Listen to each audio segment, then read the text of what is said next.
This can happen. Can a person subconsciously set off their own triggers? And how can you avoid this or handle it? Like I said, there's been some debate. Some people say, no, you can't set off your own triggers. They come to you. You don't purposely set them off. And others say, oh, yeah, it can happen. I think it can happen. Well, it depends on the person. That's my conclusion. I haven't seen or read any research on it, but as yet, I'm going to look into it though. Because it's important. Because if the enemy number one is within, we are our own worst enemy. Well, we don't want that enemy doing this at all. Do it. But when it does happen, we can get pretty intense. And it does happen. That's why I brought the subject up for this particular informal information session for you all. I had this occur to myself. Yeah, real recently. And during it, did not have a clue that that was what was going on. But after it basically abruptly ended, it was over the phone. Don't worry, nobody was, physically in proximity of being injured or anything like that. I had a moment to reflect, and it's always great to have reflexive moments. So it usually, and from what I can surmise, if a person is liable to set off their own triggers, it's going to be in a very close emotional type of circumstance.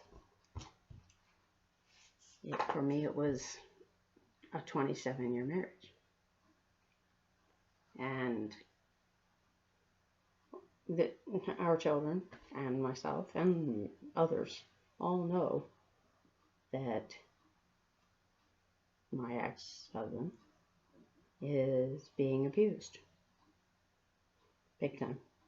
Mentally, really bad. Oh my goodness. There are things that have been said to him that have been said to me. Not anymore, but in the past. When I was going through my little session. That's what I'm calling it now. So, I did not realize that if you have had an emotional, and not a negative one, well, it could be a negative one, but it could be a positive one to a certain degree, and ended up being, ending. If you are into a relationship or a situation where you're with someone fairly frequently for a long period of time, that when you see someone doing to that person what was done to you, you get very protective. Or at least I do. But that is my nature. Some people may not. But it's been my experience, this is my experience, that you can't let go of the caring heart. Especially when you've been married to someone for 27 years. You just can't. And especially when it's given you 3 great kids. You just can't. So that's why I say, yeah, you can set off your own triggers. Oh my goodness, it was so bad, but in a good way, because it was like a situation where you're finally able to vent how you feel about situations without anyone getting hurt or anything like that. And nothing was said that wasn't true from my end, and yet on the other side, it was more infuriating to know that there was someone sitting there pulling the puppet strings. And I couldn't do a damn thing about it. The father of my kids, and I couldn't do a damn thing about it. And that really dug deep, and that's what triggered it off, was that I couldn't do anything about it. Have you ever had a situation where you could see someone was in a bind or in a pickle, wherever they're at, and you couldn't do anything about it, and you took it personal. And then all of a sudden you start having these feelings of not having control of your own life, and you're worried about this other person not having control, and then all of a sudden you find yourself freaking the heck out. You might be yelling at the person that's being abusive to that person. You might be on the phone calling the person. You just start reacting. I went through that gamut. It's very, that blister on my elbow, and it's busted and it's sore. I am very protective. Even after divorce, I'm very protective. That is just who I am. That's just who my nature is. And when I knew that other person who is being abusive was in the car, listening to everything I said, again, she does this regularly, I wanted to make sure she heard me. That was a high note. So that's what I'm going to talk about. How do you avoid it? You can't always avoid it. You can't always avoid it. I'm giving you notes. Do you mind? This is my therapy. You can't always avoid it. You can't. You can be on the lookout. What I mean by being on the lookout is, you know yourself pretty darn well after having had a traumatic experience, right? Well, if you don't, you should.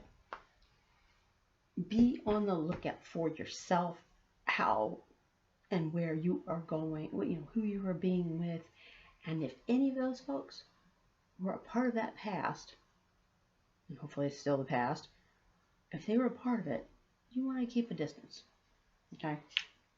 Keep a distance.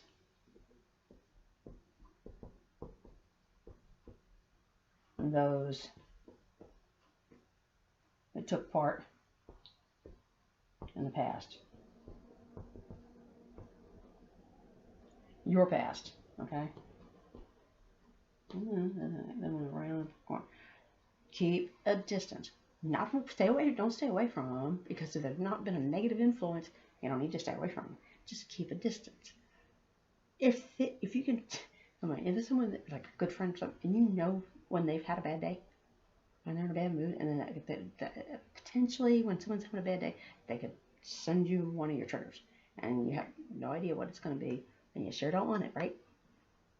Keep a distance. You can talk to them. You can talk to them on the phone. You can say, hey, drive up, like if they're in their next door neighbor, drive and say, hey, how you doing? And then go in your house. Don't dawdle, don't dangle, and don't invite your own trigger back. And then, these are things that you can try to avoid them, but when you can't, you've got some things you can do. If you are anything like me, I had to get my piece out there. I mean, I had to vocalize so I could hear myself. So vocalizing to hear yourself, when you're, if it's a phone call like that was, no one's getting hurt, technically. And in this case, nobody was getting hurt either. I was just getting mad. But sometimes you need that. Sometimes you need that anger. I'm gonna maybe you need anger. Anger's what got me in this PTSD mess in the first place. Well, yeah.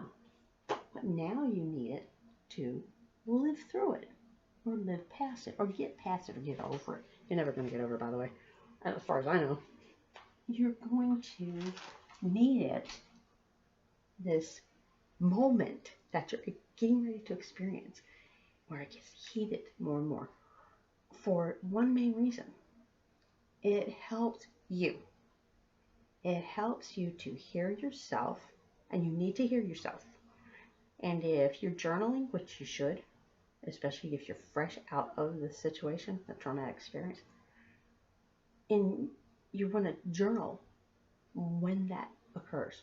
Like when you're, like with me, I recorded it, but it's not going in. It's part of what's in, my book, research to it. You want to write down what you said, what that person said, if you can remember. Because a lot of times when I get that fired up, I don't remember what they said except for the thing that hurt, and the personality of these classic abusers is all the same. They're just two different sexes, male, female. So you really, I'm sorry, I'm just tired. I have not slept in a couple of days, but